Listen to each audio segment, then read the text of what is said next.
Hey guys, this is Austin. This is a $1,000 Chromebook, which begs the question, why does it even exist? This is the Google Pixelbook. Now this is actually not the first time that Google has made a high-end Chromebook. A few years ago, they made the Chromebook Pixel, which is very much an earlier version of what they've got here. To me, spending $1,000 on a Chromebook doesn't make a ton of sense. So really the sweet spot for these is typically in the $200 to $300 price range. There, you're getting pretty decent hardware, and while yes, it's not going to be quite as usable as something like a Windows computer, for a lot of people, Chrome OS is all you actually need. Pop open the box, and the first thing we see is the Pixelbook itself. Now, actually, I will say, this is really unique hardware for a laptop. Unlike basically all other high-end laptops these days that are made out of aluminum or sometimes stainless, instead you have this sort of glass finish on the both front as well as back of the computer.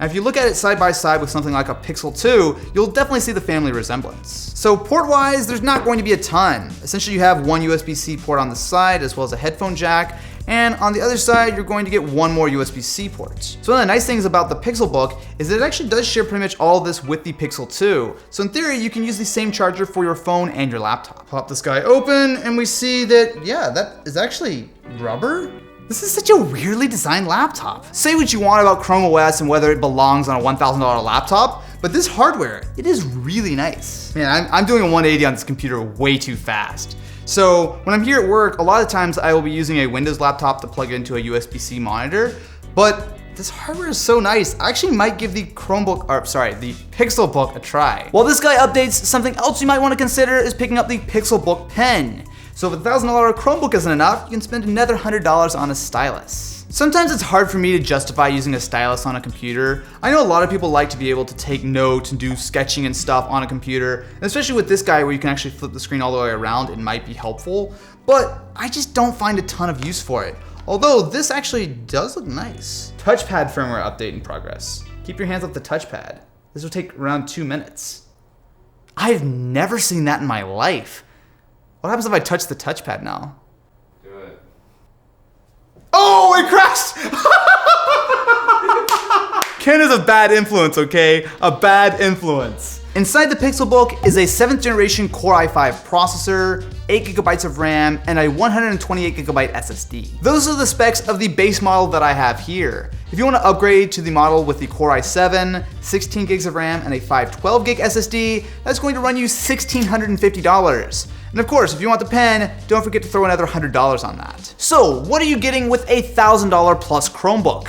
Well, the hardware, like I said, is pretty nice. So you do have a fully flexible hinge, so not only can you use it in sort of a display mode, but you can flip it over to tent, or if you want, you can use it in tablet mode. You can tell they optimized this for tablet mode because the bezels are kind of huge. Now to be fair, when you're using it like this, it does give you a little bit of space for your thumbs to sort of rest on the screen, but when you're spending this much money on a laptop, smaller bezels would have been really nice. So it is a 12.3-inch panel with a resolution of 2400 by 1600. As you'd expect, it has a touchscreen and it looks really nice. Today is the launch of the iPhone 10, which could be the most hyped phone of the year. Not only do the speakers sound good, but it is a really sharp screen. This is a very high resolution for a 12-inch panel. I had nothing but good things to say about the typing experience either.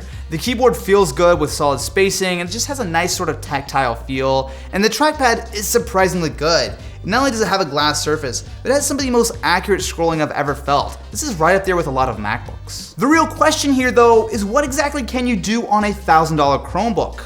Well, first of all, you have Chrome. And while yes, that doesn't sound like much of a selling point, for me, I actually do spend a lot of time in stuff like YouTube, Google Docs, and Gmail. And for that, this works fine. What newer Chromebooks like this have is the Google Play Store. Now this essentially will give you access to a ton of different Android apps that will run straight on Chrome OS. Oh my God, recommended for me. Love Life, School Idol Festival. Yes. No. Yes. No. Please? No. Please? No, I touched the trackpad for you. I'm not doing anything else. Of course, the first thing I have to try is Super Mario Run. Because this is not ridiculous in any way. Oh, God. This is so huge. My hand kind of hurts from holding the laptop like that, but I mean, that's one way you can play games on your super cool Pixelbook. There are some slightly more practical benefits of having Android apps, such as things like Photoshop Sketch.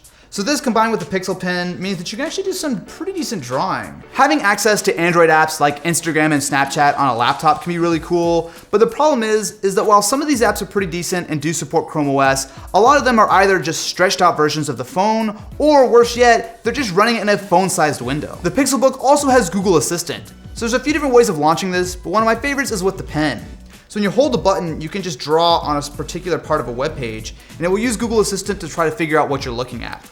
So here it figures out that I'm talking about the iPhone 10 and the Pixel 2. It gives a link to the actual page as well as to my channel, and it will also transcribe any text that I select. So should the Google Pixelbook exist? I'm sure there's a market out there for someone to spend $1,000 on a Chromebook. And yes, this is some of the nicest laptop hardware I've ever tried, but it is really hard to justify buying this when you can get a great PC or MacBook.